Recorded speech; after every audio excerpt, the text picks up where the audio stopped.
Hello everyone, my name is Anurag Singh. Welcome to Pahujala Academy. And in this video, I am going to give you a brief overview of the Arbitration and Conciliation Act of 1996. Let's start. देखो, the Arbitration and Conciliation Act of 1996. याद रखना, this is a part of a term known as ADR. ADR stands for Alternative Dispute Resolution. Right? ADR stands for Alternative Dispute Resolution. The first thing we need to understand कि ये एक alternative है dispute resolution का. So as an alternative to what? किस चीज का alternative है ये? It is an alternative to the ordinary court procedure. Ordinary court procedure. Right? याद रखना, it's an alternative to ordinary court procedure. Court procedure has become very complicated. It is very time taking, and many times you cannot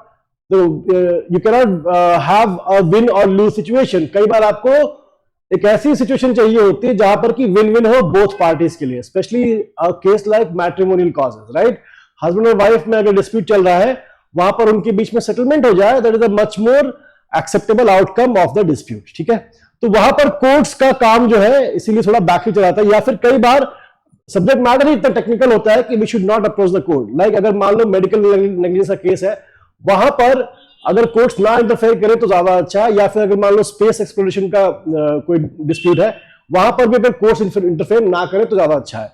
it is an expert who is much more suited to resolve the dispute. तो इसीलिए हम लोग क्या करते हैं, ordinary civil courts पे नहीं जाते, हम लोग कहां जाते हैं, एडीआर पे जाते हैं. नाउ देखो, एडीआर के broadly speaking there are 4 modes.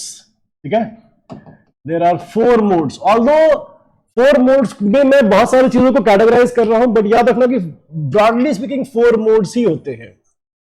Right, the first is arbitration. ठीक है, the second one is conciliation,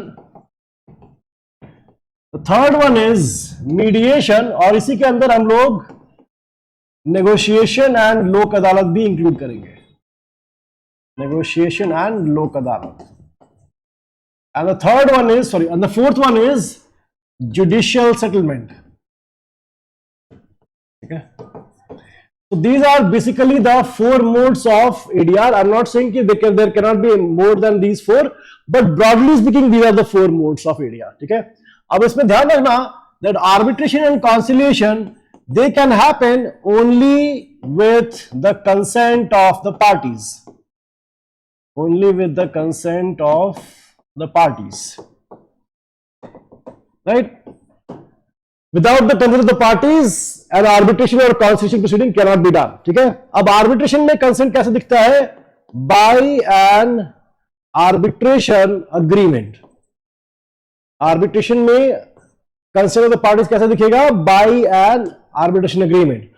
Conciliation में थोड़ा different होता है. यहां पर one party sends the invitation and the other party has to accept the invitation. Okay, invitation accepted. That is how the consent is signified. If the other party rejects the invitation, then the conciliation never starts. वो वहीं पर end हो जाएगा. ठीक है, then we have the other two, mediation, negotiation, लोक अदालत और judicial settlement. यहां पर याद रखना, consent is not necessary but desirable. Consent is not necessary but desirable. ठीक है, the word that I am including here is desirable because अगर वो consent से send करोगे तो there is a higher chance of it being successful. जैसे mediation वगैरह में अगर आप पार्टी से consent से उन्हें भेज रहे मीडिएशन में, तो उसकी एक्सेप्टेबिलिटी ज्यादा होगी. लेकिन जैसे लोक अदालत वगैरह में consent की जरूरत होती नहीं है. ठीक है, हाँ, वहां पर भी अपील वगैरह भी अलाउड नहीं होती, बट याद रखना कि लोक अदालत वगैरह में consent is not necessary. ठीक है, so यहां पर याद रखना, these are broadly the 4 methods of ADR: arbitration, conciliation, mediation. उसी के अंदर हम लोग negotiation और लोक अदालत भी डाल देते हैं, and then we have judicial settlement. Now एक बार हम लोग फिर से ये चार्ट बनाते हैं, बट इस टाइम हम लोग कुछ और एक्सप्लोर करेंगे. 4 modes में again we have to see arbitration, then conciliation, then mediation or negotiation through लोक अदालत, negotiation लोक अदालत, and then finally we have judicial settlement.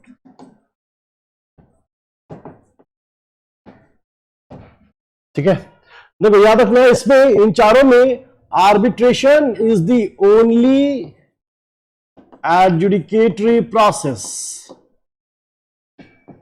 only adjudicatory process. That means there will be a decision given which is going to be binding upon both the parties. So the decision is going to be binding upon both parties.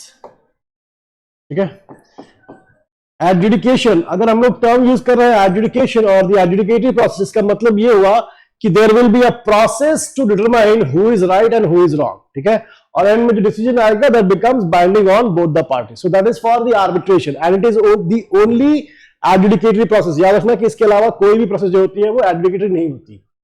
All these three they are deemed as non adjudicatory or negotiatory processes, right? यहां पर there is no adjudication of who is right and who is wrong. यहां पर the main thrust of the constitution or mediation is to bring the parties to a settlement. The parties to a mutually agreed settlement, ऐसे समझो, a mutually agreed settlement. ठीक है, इसीलिए यहां पर N में एक सेटलमेंट एग्रीमेंट साइन होगा. ठीक है, so you need to remember कि among the four modes only arbitration is the adjudicatory processes and the rest of them are non adjudicatory और नेगोशिएटरी प्रोसेसेस. ठीक है, right. Now let me just give you a brief overview of the arbitration and conciliation act. ठीक है, now देखो, suppose a dispute arises. ठीक है, whenever a dispute arises, the parties can enter into an arbitration agreement. Under section 7 of the Arbitration and Conciliation Act, क्या दिया गया है कि the parties must sign an arbitration agreement in order to resolve their disputes. After the arbitration agreement has been signed, because there was already a dispute, what the parties must do? They must approach the court for reference. ठीक है, for reference. ठीक है, सो पहला काम क्या करना पड़ेगा? Go to the court, और कोर्ट में आपको ये शो करना पड़ेगा कि we have an arbitration agreement that's a sine qua non, और उसके बाद द कोर्ट विल सी कि क्या वो arbitration agreement prima facie valid है या नहीं है. ठीक है, अगर कोर्ट को लगता है कि प्राइमा फेसाई वैलिड है and arbitration agreement is in writing, वहां पर सब कुछ है, तो कोर्ट जो है वो मैंडेटरी है कोर्ट के लिए कि वो सेंड करेगी for arbitration. That is how an arbitration starts. ठीक है, अब यहां के बाद नेक्स्ट स्टेप हमारा होता है the appointment of the arbitrator. ठीक है, appointment of arbitrator, right?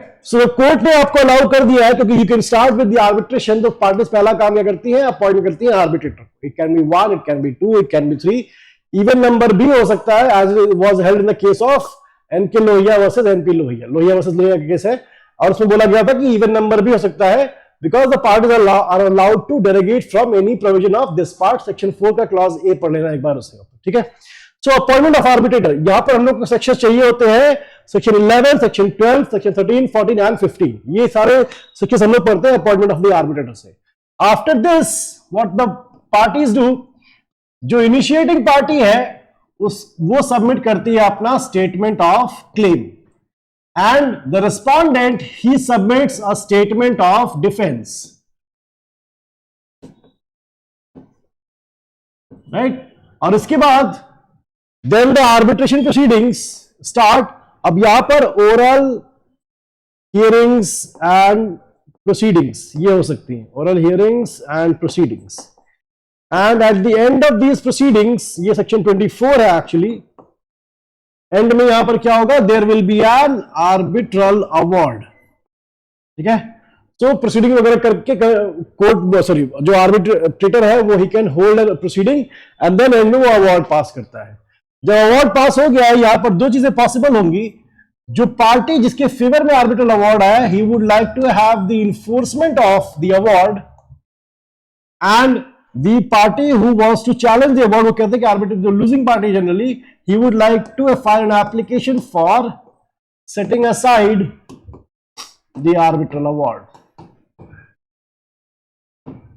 ठीक है? So this is just to give you an overview of the Arbitration and Conciliation Act कि कैसे आपको स्टेप बाय स्टेप सारी चीजें पढ़नी चाहिए. So this is the proper method of studying the Arbitration Act. ठीक है? I have not given the sections, only one section मैंने यहां पर दिया है, but this is the basic timeline जिस पर कि पूरा Arbitration Act आप पढ़ सकते हो. ठीक है? चलो, thank you everyone.